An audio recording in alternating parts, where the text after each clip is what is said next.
Hi guys! Ito naman po tayo sa master bedroom. So, maglalagay tayo ulit ng bedsheet at saka ponda ng unan. Ganito po yung routine ko.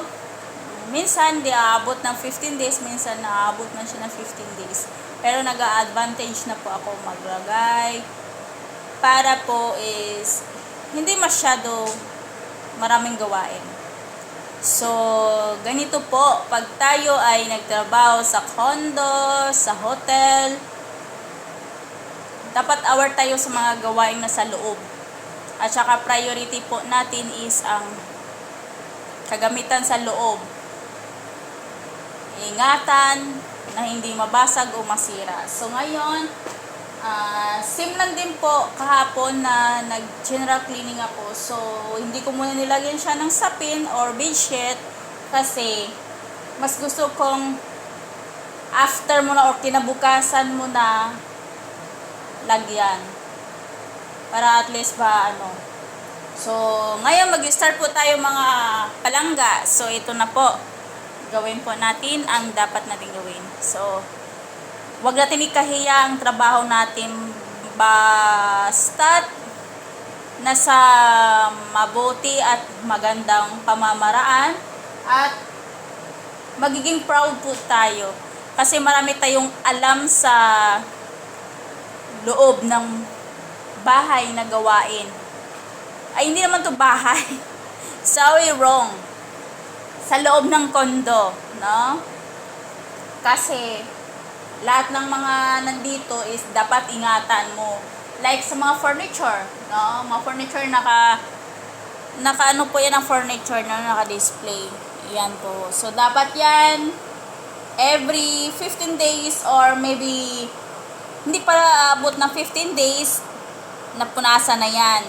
Kasi araw-araw po naiipon po ang mga feeder or ang mga alikabok. So yan ang po ang dapat nating gawin. Like sa mga lamp na yan. So, ang mga lamp na yan, napupunasan na po yan. At saka ito. Basta makikita mo sa loob ng kwarto. Sa master bedroom. So, yun po ang gawin natin. Magre-ready na po at gagawin na natin. Okay? So, ito, para sa moon pillow. Yan. Yung parang moon na crescent moon.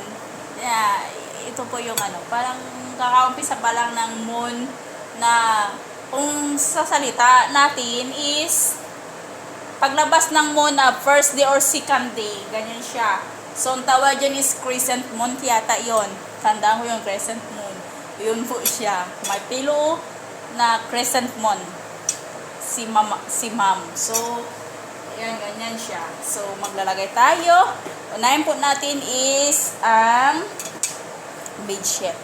Bago po ang duvet. Yung duvet na may foam. So, ang sa duvet, syempre, maraming nahihirapan sa duvet. Pero, sa duvet, pag ikaw is palagi kang nanonood sa mga guide, matutunan mo din kahit di ka pa nag-training sa TESDA.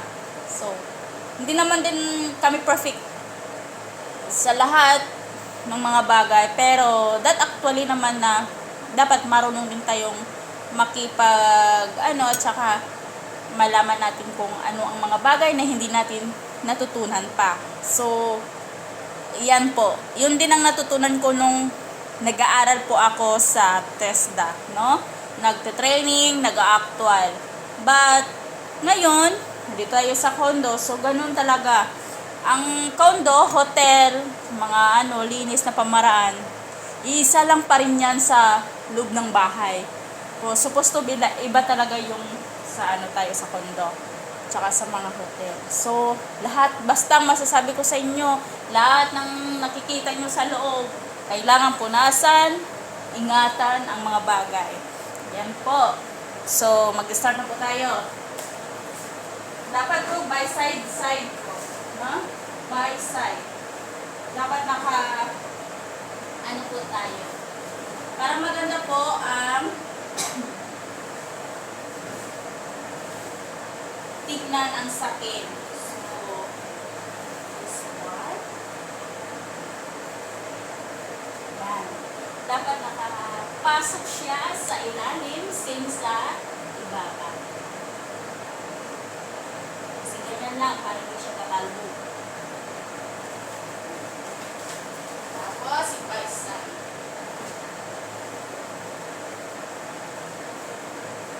Ayan.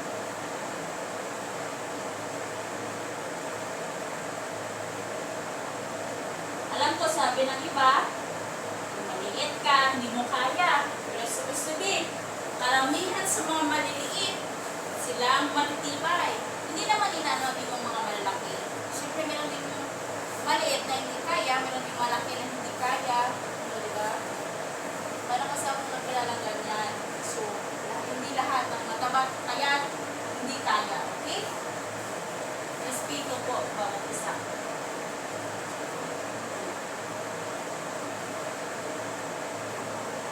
Higpitan ang paglagay para hindi kakalbog ang side sa kabila. Okay. And then, ganyan. Para maganda siya tignan.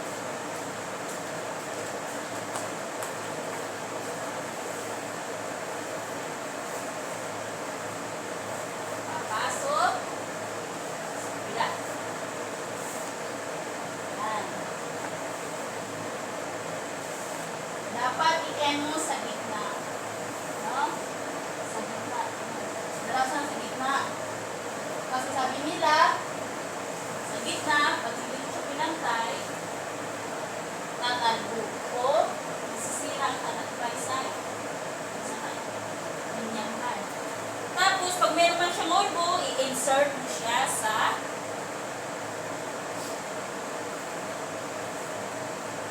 ilalim.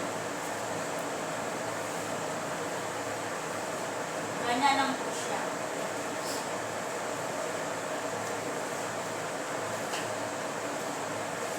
Insert para mas maganda tingnan. Po. So, magiging komportable na po ang hihiga dito sa kama. Like this. So, maganda siya. No? Maganda talaga tingnan. Sa pantay siya.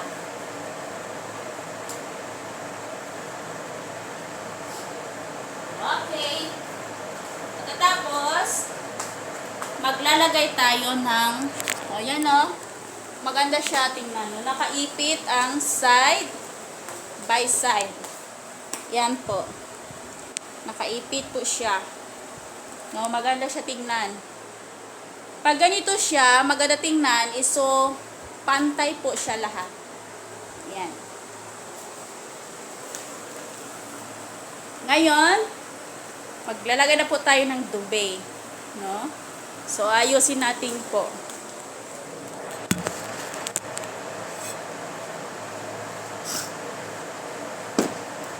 Sa duvet naman po, dapat nakabaliktad po siya. 'Di ba ito is nasa tama. So, babaliktarin natin to.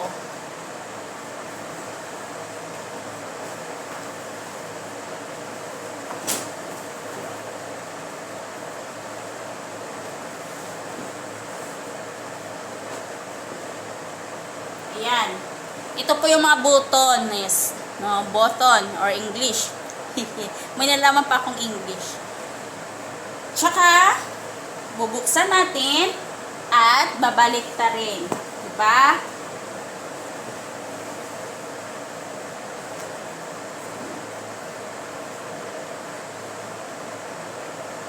Meron kasing sapi ng dubi na wala siyang medyo tali. Pero mas maganda yung may tali kasi alam mo kung bakit. Doon pa rin siya nakaposting yung side by side ng duvet. Yung foam na makapal, doon natin i-insert tapos ito itatali. So, ito na po, nabaliktad ko na po siya kung paano po nyo gawin ang duvet. Karamihan kasi is maraming nahihirapan sa duvet. Pero at least kahit paano, alam nyo na paano maglagay at paano po ang position At saka, natin siyang gawin. Okay. Ilalagay ko na po sa bed. Dapat maayos din po ang paglagay. Okay. Ganyan po siya ha. Left or by side. Yan. Dapat ito, no, tingnan niyo siya. Paganyan. Ilagay natin dito. Para mas as usual na magiging okay ang pagpasok ng isa pa. Pero makapal yun. Okay, ito na.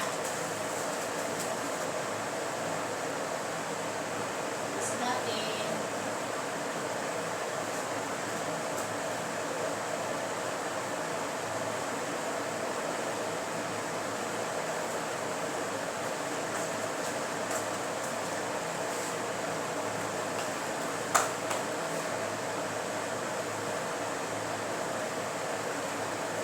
Okay na, ready na ha. Yan po. Nakalagay na po siya. So, tingnan natin. Yan. So, ito po siya. So, naka-ready na. Ilalagay na po natin yung foam. Yung foam na makapal na gawin foam kumot. Yan po. Ito po is halimbawa ng natutunan ko para kayo po ay matuto din.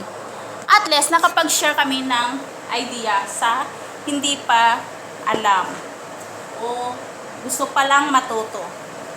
So, ito.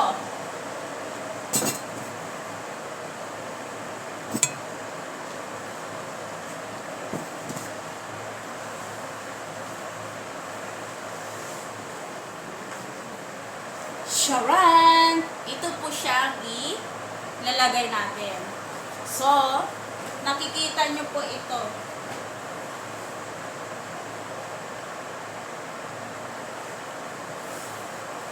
Ito po siya. Ito po yung sticker na to, dapat naka-insert. No, nasa baba po siya. Ganun po. O, ganyan. Yan. Yan po ha, dapat nakaganyan siya. Kasi pag hindi siya nakaganito, nasa taas ang bubbles. At saka hindi pantay-pantay. Dapat kailangan pantay siya. So, gawin na po natin.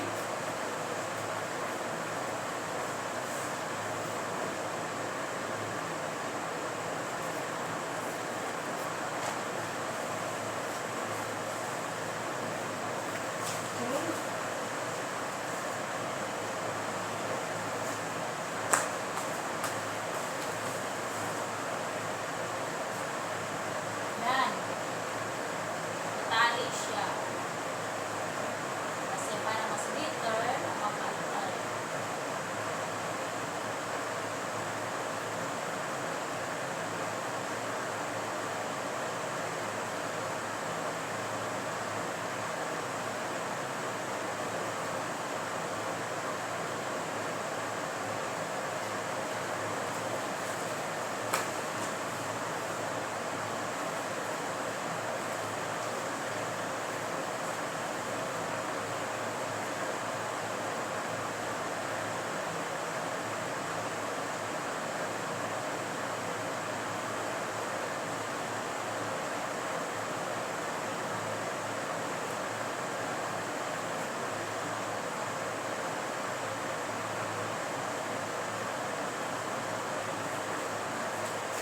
Ayusin natin sa kabila. Ganito. Sim lang para magiging pantay.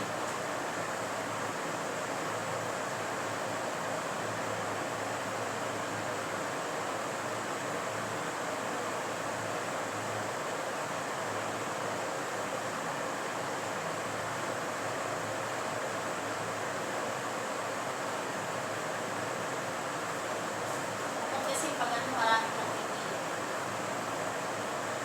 Magiging pantay na po siya pag once na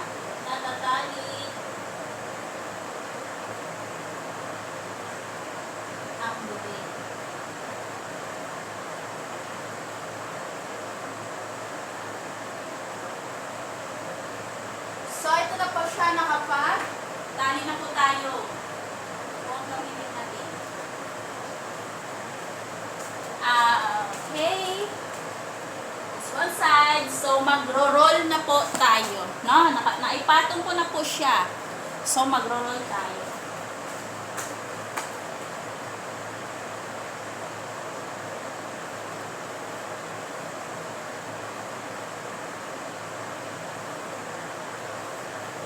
Dapat yung pantay.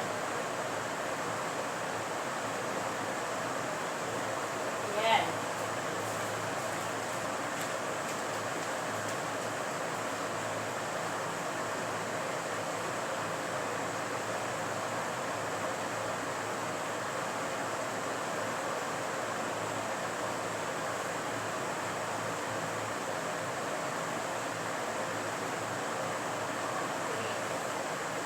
Roll na lang ng roll. At least, yan.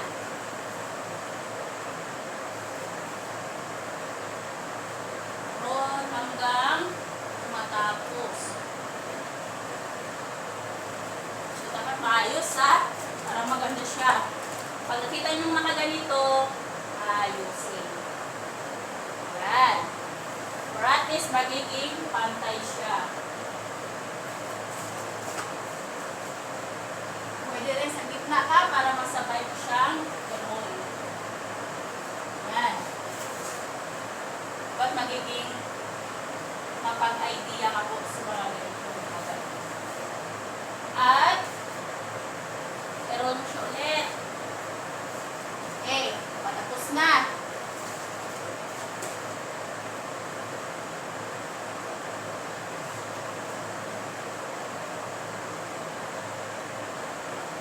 Tapos, nakikita nyo yan. Tapos, nakaganyan na siya. So, may last pa. No, ang last niyan is, i-insert na po natin siya sa loob. At, babalik ta rin naman ulit. So, ganito po ang status ng Dubay. Sabi nila, mahirap daw. Pero walang mahirap pag interesado. Tama po ba ako? Yan.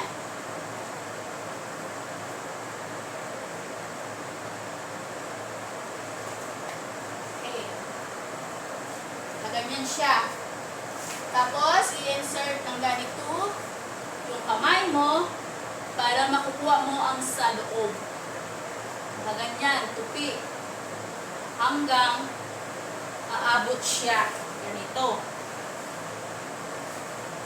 Ayan. Tingnan nyo, di ba? Nakaipit siya. Ganon din sa kabila. Hanggang siya ay ganito.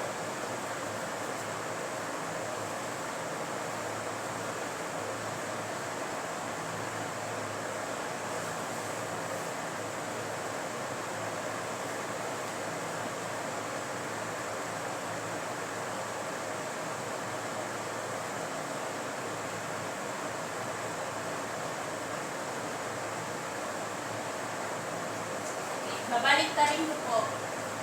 Ayan na siya. Okay. Ganyan siya. So, nagkaganito na siya. So, kailangan natin i-arrange din sa gitna na kaganito. Okay. Diba?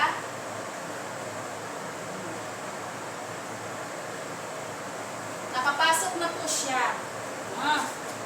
Magiging ganyan na po ang itsura niya. Kita nyo po siya. Nandito na po. Yan. Naipasok na. So, ayusin na lang po natin.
ayusin natin.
Na. Tapos, ibuboton na lang po natin.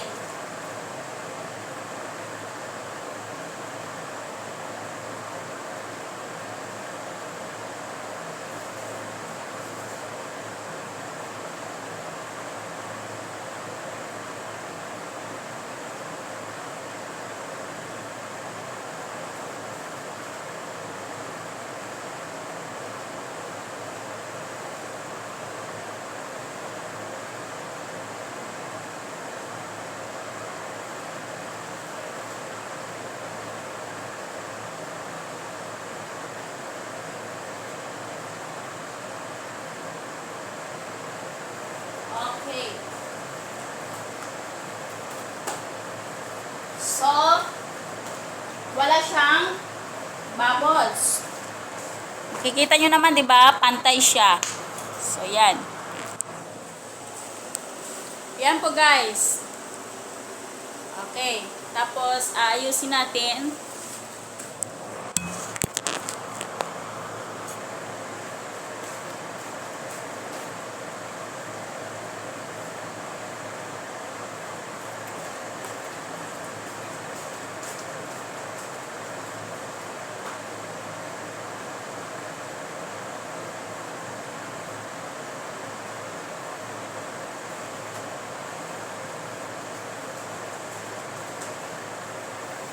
Okay. Tapos na. Set aside mo po siya.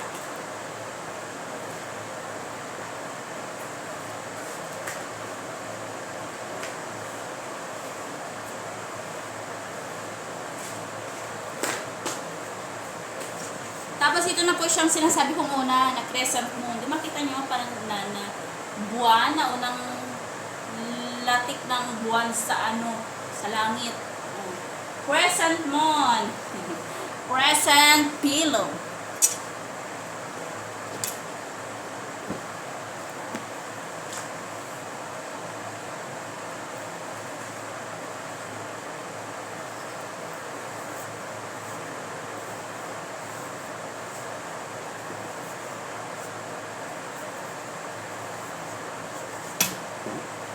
Para at least may nakukuha po kayo idea.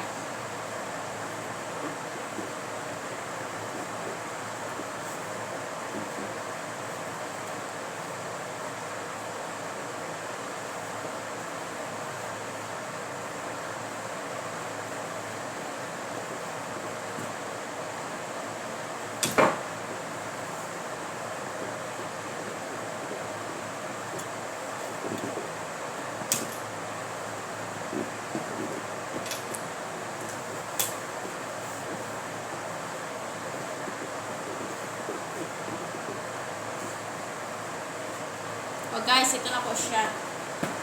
So, ganyan na po siya. Crescent moon. Lalalik na po siya.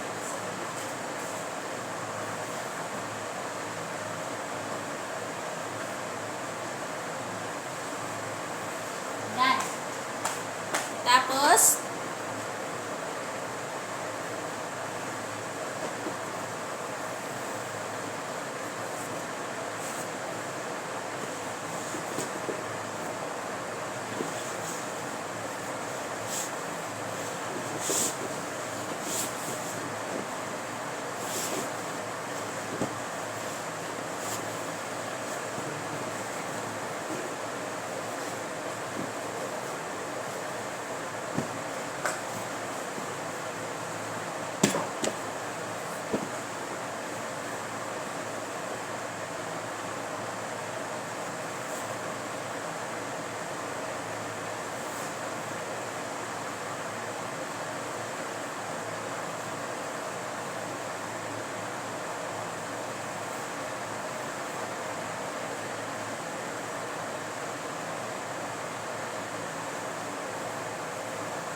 finish na po mga palangga at sa mga kapwa ko na mga nagtitrabaho din sa ibang bansa. Yan.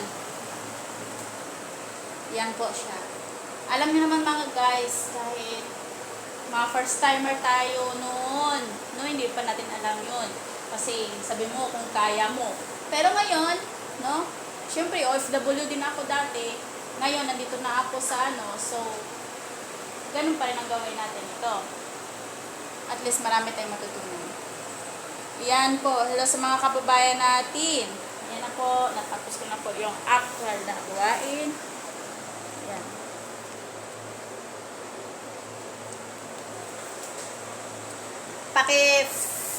Ano na lang po, paki-subscribe sa aking YouTube channel at ng madami-dami din mga viewers, ganun po. Siyempre, paunang ko pala to. Paunang create na video ko or nagbablog po. Ayan. Maraming salamat po sa hindi pa nakapanood at saka nakapanood na po nito. I-upload ko po ito. Subscribe at paki-share and like. Thank you po. God bless mga palangga.